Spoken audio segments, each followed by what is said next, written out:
What if I told you there was a single, hidden force driving almost everything you do? I mean everything, from the job you choose, to your politics, to your deepest beliefs. Well, there's this really powerful idea from social psychology that says there is. It's called terror management theory.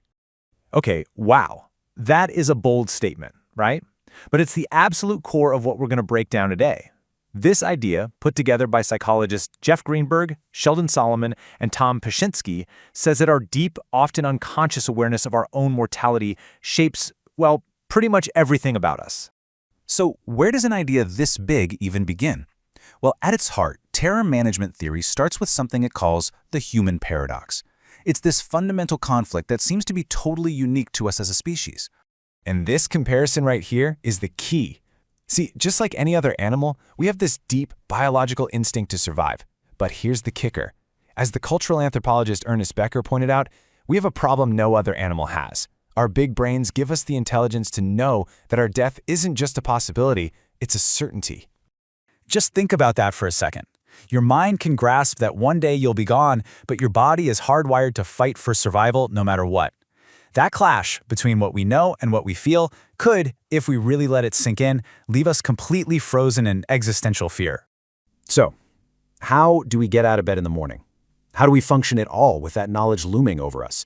Well, the theory says that to manage this potential terror, we've developed this brilliant two-part psychological defense system.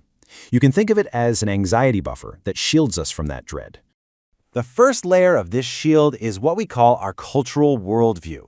This is the shared reality we all live in, our religion, our country, our values.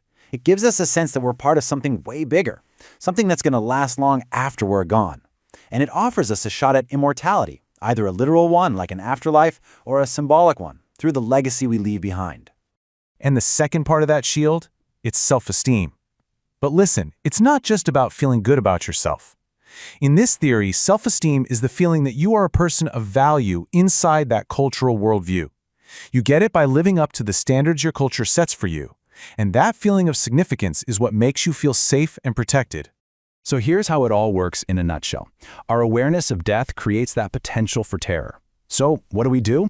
We subconsciously cling tighter to our cultural beliefs, and we work harder to feel good about ourselves. And when that buffer, that shield is strong, the terror is managed. We can get on with our lives. Now, I know what you might be thinking.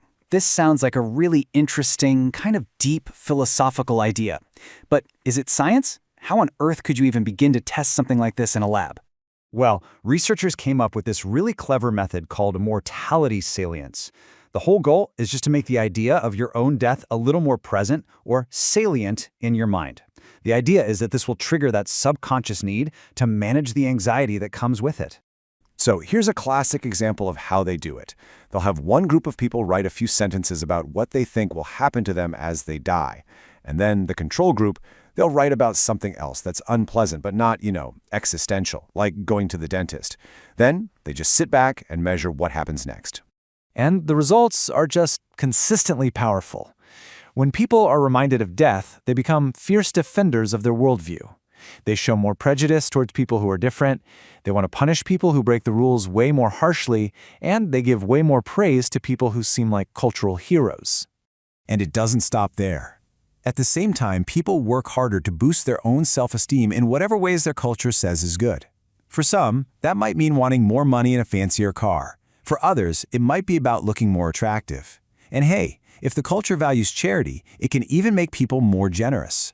The key is, it all depends on what that culture says is valuable. So when you start to see all this evidence stack up, you can't help but ask this huge question. Is our entire civilization, are all of our personal goals and achievements, just one giant, elaborate, subconscious game to deny the fact that we're going to die? So let's zoom out now and look at the big picture, because this theory gives us this powerful new lens for understanding the world around us. And honestly, the implications are absolutely massive. All of a sudden, so many different things about people just click into place. That intense patriotism when we rally around a flag, that's us defending our cultural worldview. The reason a luxury watch feels so appealing, it's a symbol of value in our world. And that deep drive to create art or build a family or discover something new, that's our attempt to leave a legacy, right? To leave a piece of ourselves behind. It's all a subconscious bid for symbolic immortality. So here's the crucial point. The real takeaway.